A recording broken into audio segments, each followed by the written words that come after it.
Next one, the European Super League, because Ceferin has been baby crying over the last 24 hours right after Florentino Perez was talking about the European Super League again. I mean, the European Super League, as you know, in my opinion, has a lot of chances to be born, right? The European Super League, like it happened 20 years ago in basketball in Europe. For all those of you who don't know, the Euro Basketball Championship is something very similar to the European Super League, right?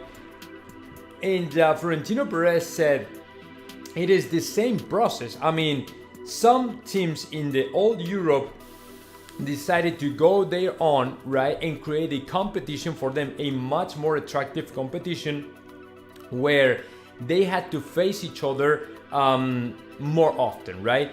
This is the same story. This is the same thing. The other day, Florentino Perez in the assembly, he said, look at that.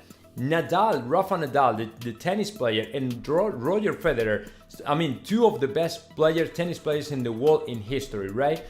They have faced each other about 59 times. Real Madrid and Liverpool only have faced off each other in 9 times in 60 years or something like that. Something crazy, right?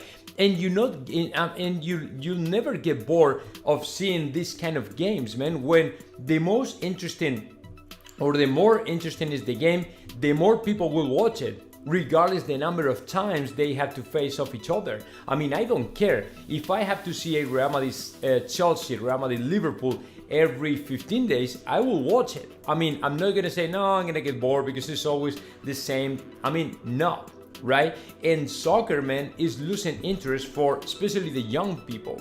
Look at this.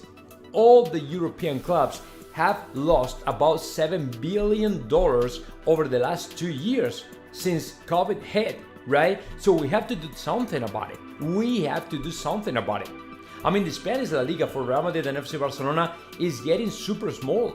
It's super small. It's not enough. And we have to figure out how to make more and more money. Otherwise, we're done. It's over, right? Well, Ceferin last night said, on the day that the project was launched, I didn't even sleep, eat or drink for 48 hours. All the time I was getting threats on the phone. This guy is victimizing himself. I mean, I don't think at all somebody grab the phone and make the call to him to threaten him at all. What I think though is probably somebody reached out to him, somebody from La Superliga side, right?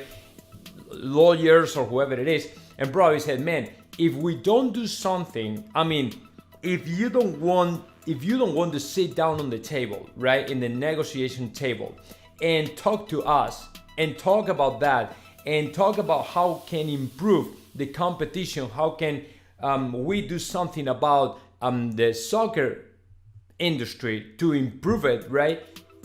I mean, it's done, it's over. We are going to go through, we are going to press the pedal to the metal, and we are going to beat you down, right? If somebody said something like that, probably Ceferin felt like kind of, like, oh, this guy is threatening me or something like that. I'm gonna sue you, I'm gonna take you to court.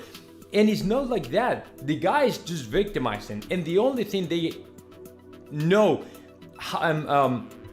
the only thing they know to say, him and Al Khelaifi, is all the time like, no, the European Super League is not, it's not a competition. I mean, I cannot take it seriously. They are all the time making fun and mocking the competition when in reality, we have a problem. We all have a problem. And Florentino Perez and all the people related to the Superliga are very wide open to talk about that with UEFA as well, in order for them to improve the soccer industry. But apparently these guys are not interested at all in improving anything or make any changes. So that is the sad thing, the saddest thing actually.